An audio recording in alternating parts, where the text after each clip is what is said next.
네, 자, 그럼 이번 사건을 취재한 성용희 기자와 좀 더 자세한 내용 이야기해 보겠습니다.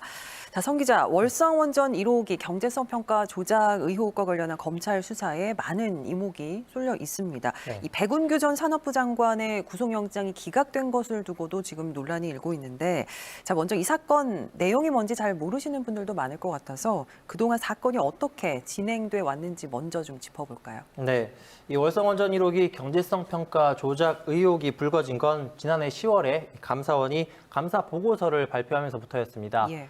핵심은 월성 1호기 가동 중단 과정에서 경제성이 불합리하게 낮게 평가돼 있었고 여기에 당시 백운규 산업부 장관과 공무원들이 관여했다는 겁니다. 감사 보고서를 더 자세히 들여다보면요. 정부는 지난 2017년 탈원전 정책을 국정과제로 선정하고 월성 1호기를 가급적 조기 폐쇄하기로 방침을 정했는데요. 예. 이후 원전 운영 주체인 한국수력원자력이 2018년 4월에 이 회계법인에 월성 1호기에 대한 경제성 평가를 의뢰했습니다. 그런데 백 전 장관이 이 경제성 평가 결과가 나오기도 전에 한수원 이사회에서 조기 폐쇄 결정이 나오면 곧바로 가동을 중단하는 것으로 방침을 정합니다.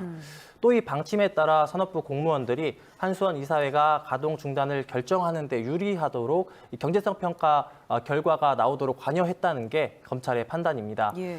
특히 2019년 12월에는 산업부 공무원들이 감사원 감사에 대비해서 이 월성 1호기 관련 자료를 삭제한 정황도 드러나면서 검찰 수사가 본격화됐습니다. 네, 그러니까 이런 감사원의 감사 결과가 현재의 검찰 수사로 이어진 거죠? 네, 당시 감사원은 조기 폐쇄 결정 자체가 타당했는지에 대해서는 평가를 유보했었는데요. 백운규 전 산업부 장관의 비위 내용만 인사 참고 자료로 인사혁신처에 통보를 하고 감사 대상자들에 대해 직접 고발 등의 조치는 하지 않았습니다.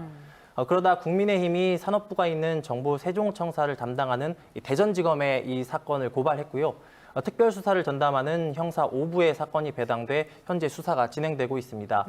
앞서 말씀드린 월성원전 관련 자료를 삭제한 혐의를 받는 이 산업부 공무원 3명 가운데 2명이 지난해 12월에 구속이 됐고요.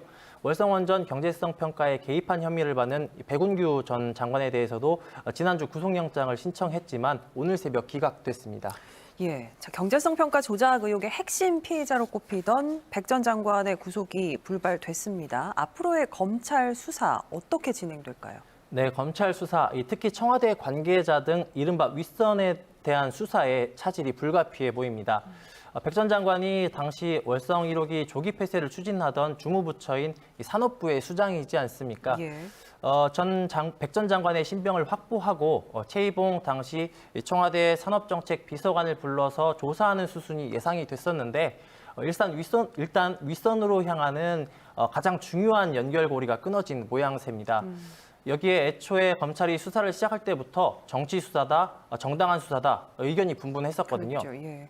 이번 구속영장 기각이 논란에 기름을 부은 상황입니다. 당장 정치권에서 비판이 나오고 있는데요. 더불어민주당은 오늘 브리핑에서 검찰이 정치 수사를 즉각 중단해야 한다고 밝혔습니다. 또 재판부의 기각 결정에 대해서는 검찰의 무리한 수사임을 많은 국민이 우려하고 비판해 왔다면서 사법부의 합리적인 판결이라고 평가했습니다.